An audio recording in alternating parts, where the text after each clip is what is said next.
وہ ملک جس میں آپ پلے بڑے ہوں، اسکول گئے ہوں، جہاں آپ کے گھر والے ہوں، جہاں بچپن سے جوانی تک کی یادیں اور سفر ہو، اسے چھوڑنا اور کسی دوسرے ملک چلے جانا کوئی آسان کام نہیں، خاص طور پر تب جب ملک چھوڑنا ایک چوائس نہیں بلکہ ایک ضرورت ہو۔ میرا زیادہ تر بچپن جنگ میں گزرا ہے۔ جنگیں سب کچھ چھین لیتی ہیں۔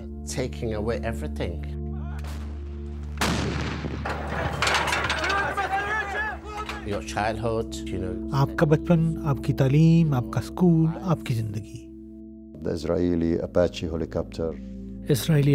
ہیلی کاپٹر ہمارے گھر کے اوپر منڈلا رہا تھا اور فلسطینی پولیس اسٹیشنز اور گھروں پر میزائل برسا رہا تھا۔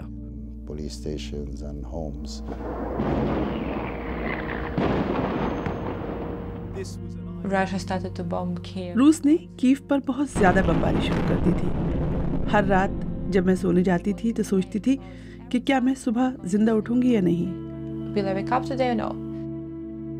ایک مجبوری میں لیا جانے والا فیصلہ ہو۔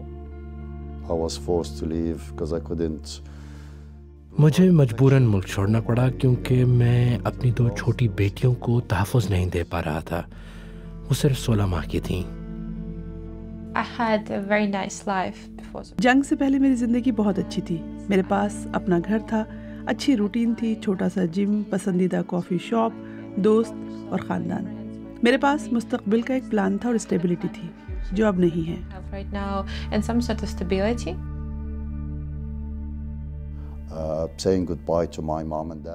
اپنے ماں باپ کو الوداع کہنا، اپنے بھائیوں، اپنے تمام دوستوں کو چھوڑنا، یہ ایسا تھا جیسے میرے جسم کی کھال اتاری جا رہی ہو۔ پر انسان کی فطرت کچھ ایسی ہے کہ وہ چاہے جتنا بھی دور چلا جائے، جیسے بھی حالات سے گزرا ہو، وہ پرائے ملک میں اپنے سکون کے لیے اس گھر کو ڈھونڈتا ہے جو وہ پیچھے چھوڑ کر آیا ہوتا ہے۔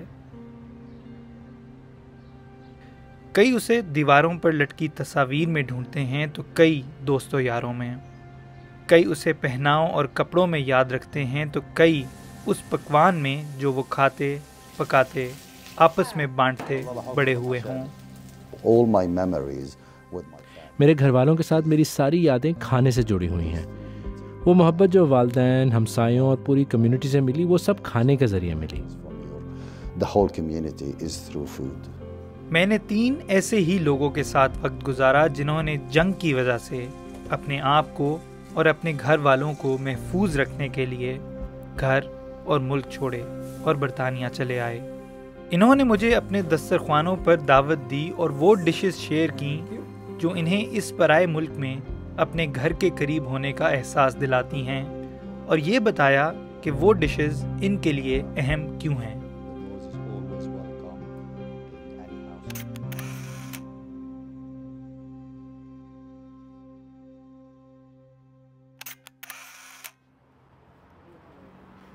یہ ہیں سمیر، ایک فلسطینی جو گزشتہ 25 سالوں سے برطانیہ میں مقیم ہیں۔ صدی کے آغاز پر سیکنڈ انتفاضہ کے دوران سمیر اپنی 2 چھوٹی بیٹیوں کو محفوظ رکھنے کے لیے فلسطین چھوڑ کر برطانیہ آ گئے تھے۔ سمیر کے لیے فلسطینی کھانا صرف کھانا نہیں ہے بلکہ ان کی شناخت کا ایک بڑا حصہ ہے۔ فلسطین میں کھانا صرف غذا نہیں ہے، کھانا ثقافت ہے، کھانا محبت ہے۔ فلسطینی آپ کو کھلا کھلا کر مار دیں گے، یہ ایک محاورہ ہے جو ہم اکثر استعمال کرتے ہیں۔ مجھے اپنا پورا گھر، وہ سب کچھ جو میں نے شروع سے بنایا تھا، چھوڑنا پڑا اور صرف ایک سوٹ کیس لے کر نکلنا پڑا۔ ایک ایسے شخص کی حیثیت سے جسے اپنا وطن چھوڑنا پڑا، کھانا ایک ایسی چیز ہے جو میں اپنے ساتھ لے کر نکلا ہوں۔ مقلوبہ ان مقبول ترین ڈشز میں سے ہے جو کئی فلسطینی کھاتے، بناتے، بڑے ہوئے ہیں۔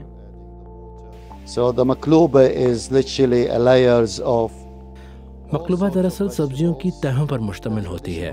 روایتی طور پر تو اس میں بینگن استعمال ہوتا ہے، اور مجھے یاد ہے کہ میری ماں بینگن تل رہی ہوتی تھی اور ہم چپکے سے آ کر تلے ہوئے بینگن اٹھا کر کھا جاتے تھے، اور ماں چیخ اٹھتی تھی کہ تم نے سارے بینگن ختم کر دیے۔ تو یہ بہت ساری خوبصورت یادیں واپس لے آتا ہے۔ Used all the aubergine, so it brings a lot of good memories. Over the years مقلوبہ فلسطینیوں کے لیے مزاحمت کی ایک علامت بھی بن گیا ہے۔ 2017 میں جب صدر ٹرمپ نے یروشلم کو اسرائیل کا دارالحکومت تسلیم کرنے کا فیصلہ کیا تو فلسطینیوں نے احتجاجاً بڑے پتیلوں میں مقلوبہ بنا کر مظاہرین میں بانٹا۔ اسی طرح 2015 میں جب الاقصی میں داخلے پر پابندی لگائی گئی تو کئی مظاہرین نے مقلوبہ بنا کر احتجاج کیا۔ آہستہ آہستہ یہ ایک روایت بن گئی اور آنے والے برسوں میں ایسے پروٹیسٹ دنیا بھر میں نظر آئے۔ This is what, as Palestinian, we believe.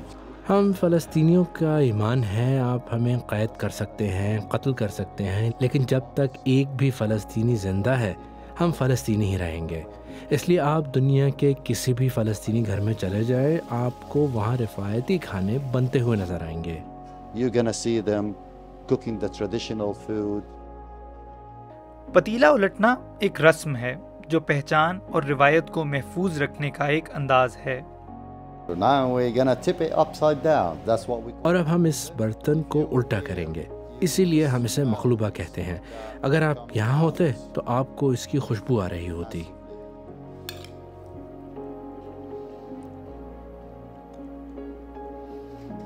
I have to say, I could never cook.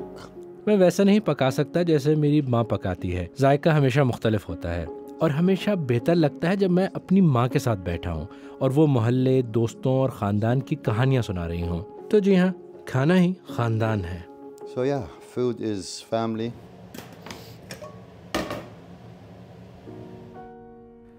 ہم شناخت اور ہوم لینڈ کھونے کی بات کر رہے ہیں تو میں آپ کو لیسا سے ملانا چاہتا ہوں۔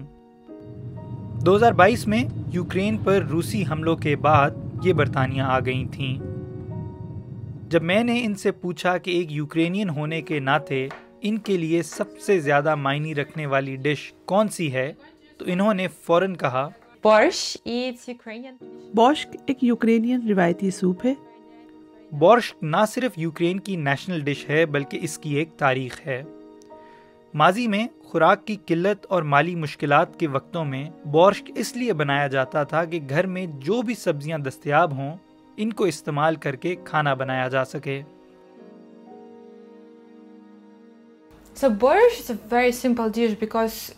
بورشک ایک بہت سادہ ڈش ہے کیونکہ یوکرینی تاریخ میں ہمیشہ دوسرے ممالک ہمیں مارنے اور ہمارا کھانا چھیننے کی کوشش کرتے رہے ہیں۔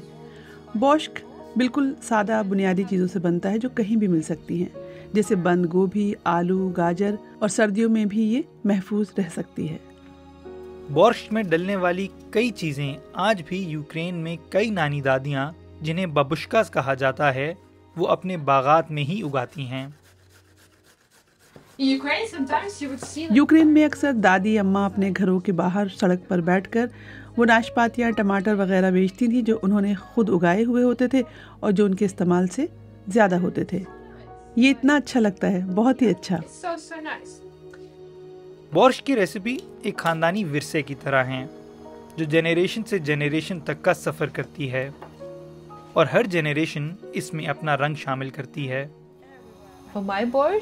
میرے بورشک کی خاص بات یہ ہے کہ میں اس میں اسموکڈ ناشپاتی ڈالتی ہوں۔ لیسا کے لیے بورشک پکانا ایک طرح کی تھیراپی ہے۔ سبزیوں کے گرل ہونے کی خوشبو اور ہلکی آنچ پر گھنٹوں پکنے کی مہک سے لندن میں ان کا چھوٹا سا اپارٹمنٹ ایک ایسی خوشبو سے بھر جاتا ہے جس سے ان کے بچپن کی یادیں تازہ ہو جاتی ہیں۔ اب بھی جب ہم بورشک پکا رہے ہیں تو اس کی خوشبو میرے بچپن جیسی ہے۔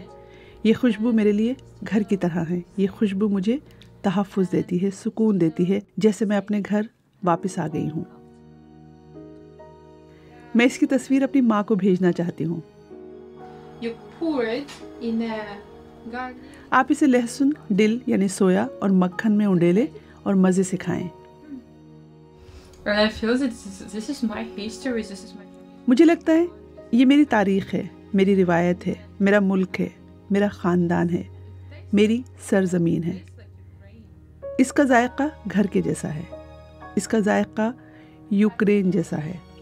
مجھے لگتا تھا سب ہمیشہ ایسا ہی رہے گا، میں نے کبھی نہیں سوچا تھا کہ میں بوشک، اپنا خاندان، اپنا ملک کھو دوں گی.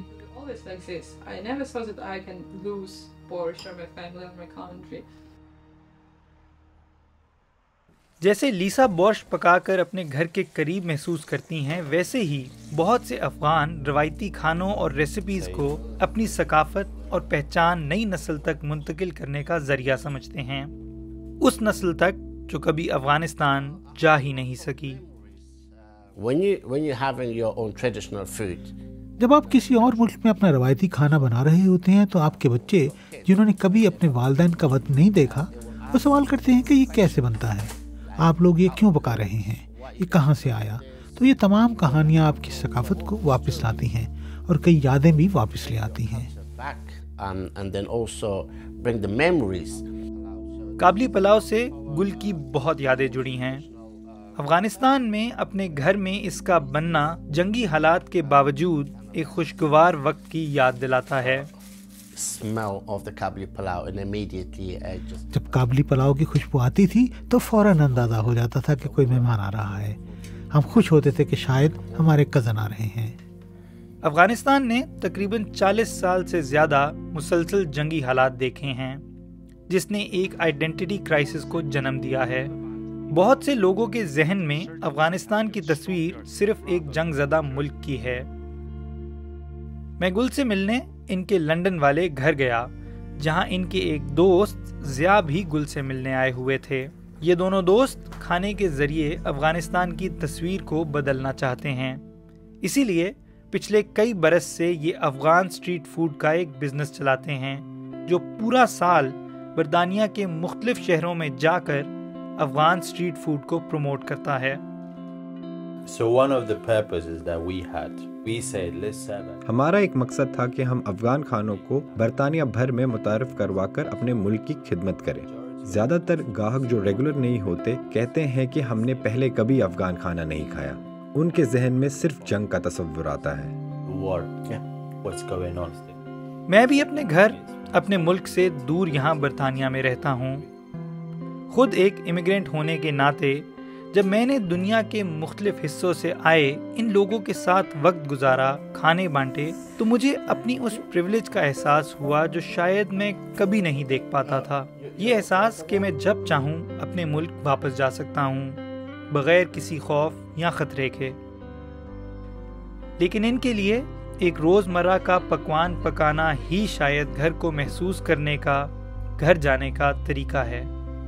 یہ کھانے بنانا، بانٹنا ان کے لیے دو دنیاؤں کے بیچ ایک پل ہے، وہ دنیا جو وہ پیچھے چھوڑ آئے ہیں اور ان کی یہ اپنائی ہوئی نئی دنیا.